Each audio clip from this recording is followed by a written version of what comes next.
This is Robert Ransom Davis. He was a private in the Confederate Army, and he was actually an interesting story behind him. The reason we're talking about him is he was the first person to get arrested for trying to impersonate like a famous figure. He was a very radical Confederate, and he did not want the surrender to go through. He didn't want the surrender to go through at all. He had problems back home, like nothing really there, some pigs getting diseases and stuff. He didn't have anything at home. So the war was the only place you could feel comfortable.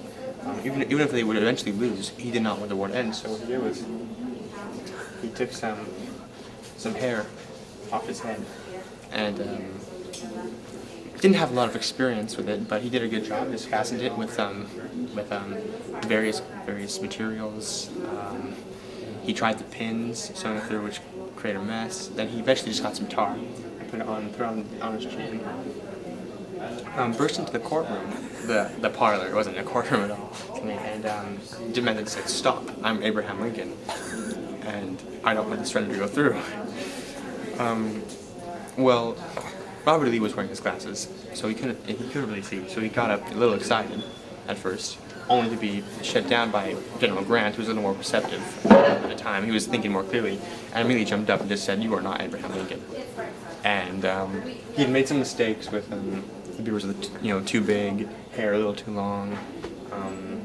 He made some physical appearance mistakes that could have been easily taken care of, but it was a hasty decision. It was made about an hour before the actual surrender. He didn't have much time to work with, but I just thought it was a really interesting story. Come on. Attention, ladies and gentlemen, for all those interested